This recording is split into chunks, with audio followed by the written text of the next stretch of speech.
গল্পকথা নকশিকাথার আরেকটা ভিডিওতে আপনাদের সকলকে স্বাগত।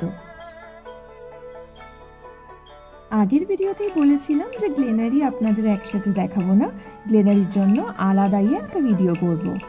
তাই আজকে পৌঁছে গেছি দার্জিলিংয়ের গ্লেনারিজে। দার্জিলিংয়ে এই গ্লেনারিজ খোলা হয় 1885 সালে ব্রিটিশ আমলে। তখন এটা একটা ছোট কনফেকশনারি শপ হিসেবে তৈরি হলেও এখন এটা দার্জিলিংয়ের একটা অন্যতম ঐতিহাসিক ও জনপ্রিয় ক্যাফে। তোমরাও নিশ্চয়ই আমার সাথে একমত হবে, আগে যখন ছোটবেলায় এসেছিলাম তখন কিন্তু গ্লেনারিজে যাওয়ার এতটা ক্রেজ ছিল না। যাই হোক, তবে তোমাদের একটা ইন্টারেস্টিং ফ্যাক্ট বলে রাখি, এই যে এখন আমরা এটা গ্লেনারিজ শপ নামে চিনি, এটার নাম কিন্তু আগে ছিল ভাডো, VADO।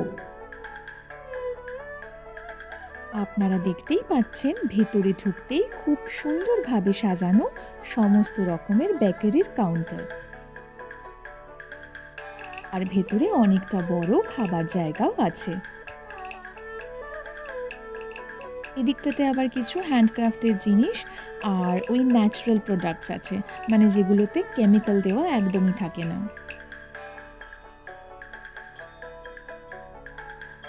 আর সাথে আছে স্পেশাল কাওয়া আর হার্বাল টি।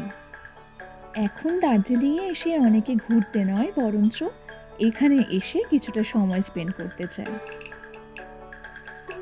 এটা একটা ফেমাস বেকারি শপ তো বটেই, কিন্তু একটা ভালো ঘোরার জায়গাও বলতে পারেন।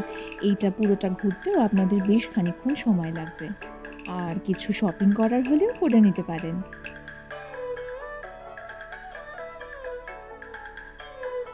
এটা আবার আমার খুব মিষ্টি লেগেছে, ছোট্ট একটা কৌটো। এটা হচ্ছে লিপ বামের। পাশেই আর একটা ফ্লেভার রাখা, এরকম 2-3 রকমের ফ্লেভার আছে। আমি যেটা তুলেছি এটা ভ্যানিলা ফ্লেভার। বিউটি প্রোডাক্টসের সাথে সাথে কিছু জুয়েলারিজও আছে।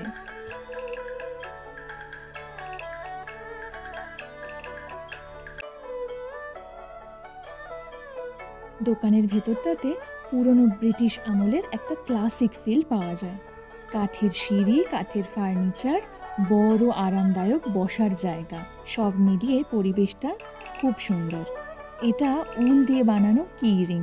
এটা অ্যাকচুয়ালি আমরা তুলে তুলে দেখছিলাম আর ভাবছিলাম যে মাকে বলবো এরকম বানাও।